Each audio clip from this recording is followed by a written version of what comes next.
Some years ago, I got up one morning intending to have my hair cut in preparation for a visit to London, and the first letter I opened made it clear I need not go to London.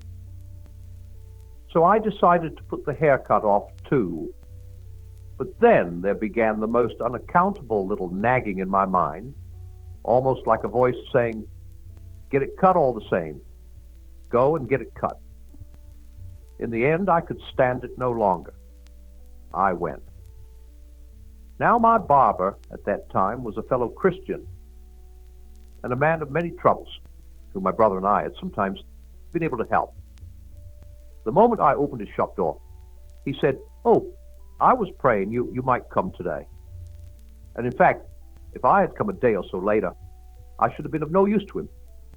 It awed me. It awes me still.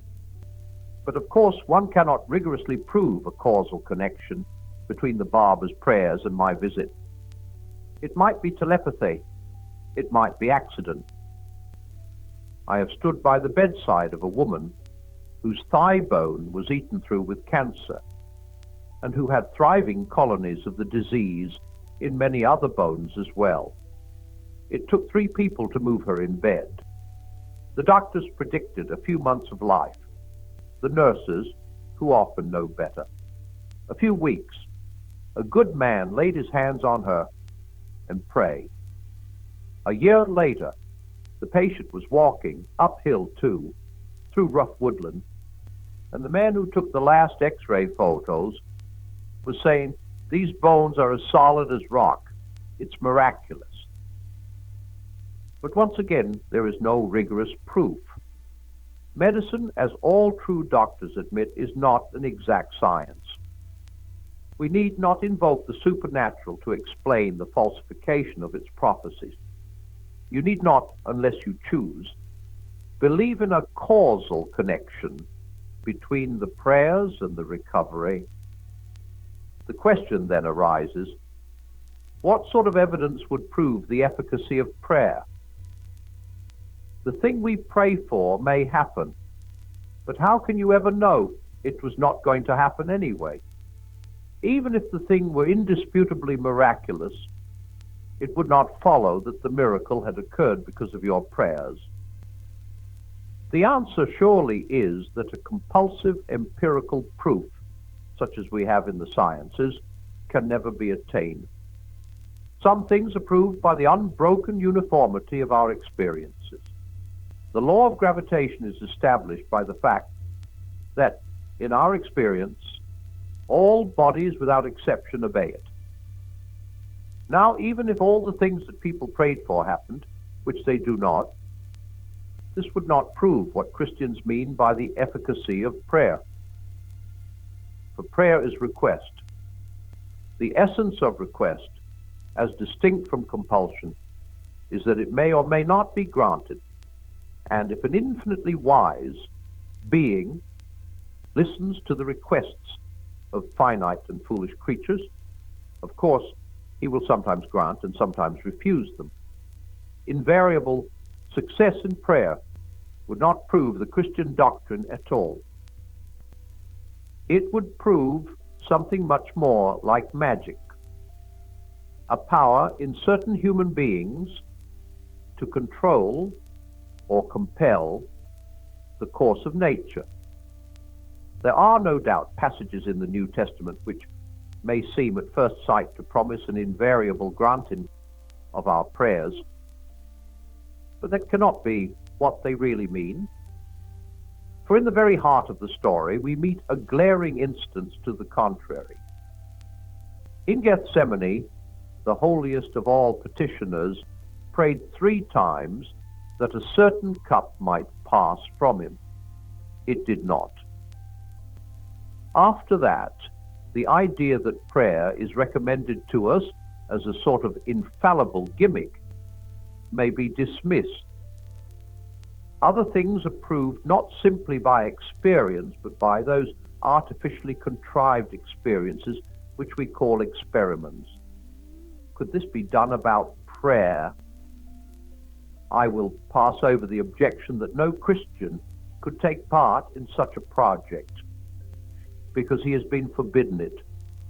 You must not try experiments on God, your master. Forbidden or not, is the thing even possible?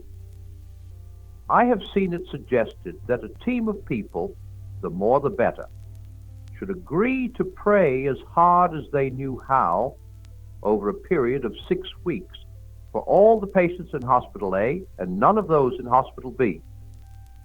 Then you would tot up the results and see if A had more cures and fewer deaths. And I suppose you would repeat the experiment at various times and places so as to eliminate the influence of irrelevant factors. The trouble is that I do not see how any real prayer could go on under such conditions. Words without thoughts never to heaven go, says the king in Hamlet. Simply to say prayers is not to pray. Otherwise, a team of properly trained parrots would serve as well as men for our experiment. You cannot pray for the recovery of the sick unless the end you have in view is their recovery. But you can have no motive for desiring the recovery of all the patients in one hospital and none of those in another. You are not doing it in order that suffering should be relieved. You are doing it to find out what happens. The real purpose and the nominal purpose of your prayers are at variance. In other words, whatever your tongue and teeth and knees may do, you are not praying. The experiment demands an impossibility. Empirical proof and disproof are then unobtainable. But this conclusion will seem less depressing if we remember that prayer is request and compare it with other specimens of the same thing. We make requests of our fellow creatures as well as of God. We ask for the salt. We ask for a raise in pay. We ask a friend to feed the cat. While we are on our holidays, we ask a woman to marry us. Sometimes we get what we ask for, and sometimes not. But when we do, it is not nearly so easy as one might suppose to prove with scientific certainty a causal connection between the asking and the getting. Your neighbor may be a humane person who would not have let your cat starve even if you had forgotten to make any arrangement. Your employer is never so likely to grant your request for a raise as when he is aware that you could get better money from a rival firm and is quite possibly intending to secure you by a raise in any case. As for the lady who consents to marry you, are you sure she had not decided to do so already? Your proposal, might have been the result, not the cause, of her decision. A certain important conversation might never have taken place unless she had intended that it should. Thus, in some measure, the same doubt that hangs about the causal efficacy of our prayers to God hangs also about our prayers to man. Whatever we get, we might have been going to get anyway. But only, as I say, in some measure, our friend, boss, and wife may tell us that they acted because we asked, and we may know them so well as to feel sure, first, that they are saying what they believe to be true, and secondly, that they understand their own motives well enough to be right. But notice that when this happens, our assurance has not been gained by the methods of science. We do not try the control experiment of refusing the raise or breaking off the engagement and then making our request again under fresh conditions. Our assurance is quite different in kind from scientific knowledge. It is born out of our personal relation to the other parties, not from knowing things about them, but from knowing them. Our assurance, if we reach an assurance, that God always hears and sometimes grants our prayers, and that apparent grantings are not merely fortuitous, can only come in the same sort of way. There can be no question tabulating successes and failures, and trying to decide whether the successes are too numerous to be accounted for by chance. Those who best know a man best know whether when he did what they asked, he did it because they asked. I think those who best know God will best know whether he sent me to the barber's shop because the barber prayed. For up till now we have been tackling the whole question in the wrong way and on the wrong level. The very question, does prayer work, puts us in the wrong frame of mind from the outset. Work, as if it were magic or a machine, something that functions automatically. Prayer is either a sheer illusion or a personal contact between embryonic, incomplete persons, ourselves, and the utterly concrete person. Prayer, in the sense of petition, asking for things, is a small part of it. Confession and penitence are its threshold, adoration its sanctuary, the presence and vision and enjoyment of God its bread and wine. In it, God shows himself to us. That he answers prayers is a corollary, not necessarily the most important one. From that revelation, what he does is learned from what he is. Petitionary prayer is, nonetheless, both allowed and commanded to us. Give us our daily bread, and no doubt it raises a theoretical problem. Can we believe that God ever really modifies his action in response to the suggestions of men? For infinite wisdom does not need telling what is best, and infinite goodness needs no urging to do it. But neither does God need any of those things that are done by finite agents, whether living or inanimate. He could, if he chose, repair our bodies miraculously without food, or give us food without the aid of farmers, bakers, and butchers, or knowledge without the aid of learned men, or convert the heathen without missionaries. Instead, he allows soils and weather and animals and the muscles, minds, and wills of men to cooperate in the execution of his will.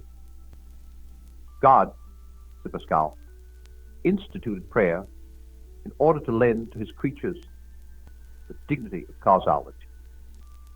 But not only prayer. Whenever we act at all, he lends us that dignity. It is not really stranger, nor less strange, that my prayers should affect the course of events, than that my other actions should do so.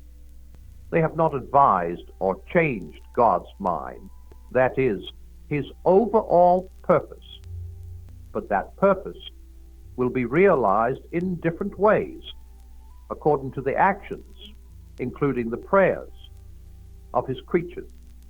For he seemed to do nothing of himself which he can possibly delegate to his creatures. He commands us to do slowly and blunderingly what he could do perfectly and in the twinkling of an eye. He allows us to neglect what he would have us do, or to fail. Perhaps we do not fully realize the problem, so to call it, of enabling finite free wills to coexist with omnipotence. It seems to involve at every moment almost a sort of divine abdication. We are not mere recipients or spectators. We are either privileged to share in the game or compelled to collaborate in the work, to wield our little tridents. Is this amazing process simply creation going on before our eyes? This is how, no light matter, God makes something, indeed makes gods, out of nothing. So at least it seems to me. But what I have offered can be, at the very best, only a mental model or symbol. All that we say on such subjects must be merely analogical and parabolic.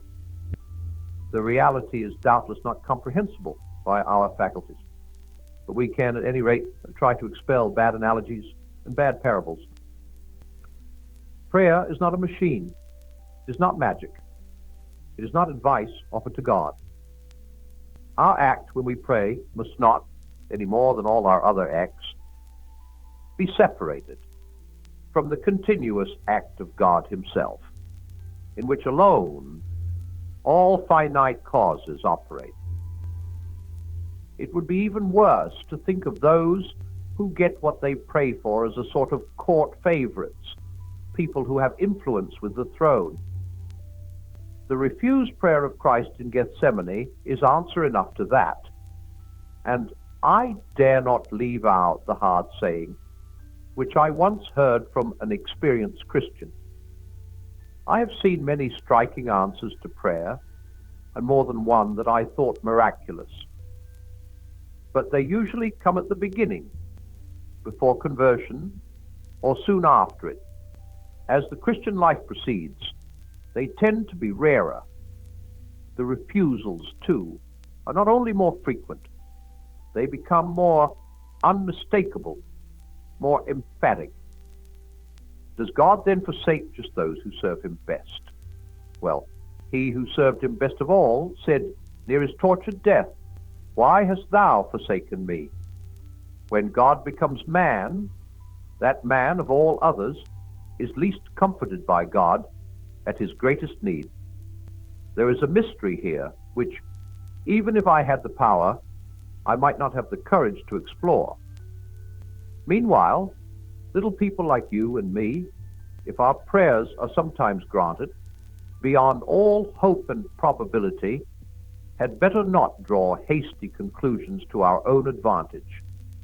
If we were stronger, we might be less tenderly treated. If we were braver, we might be sent, with far less help, to defend far more desperate posts in the great battle.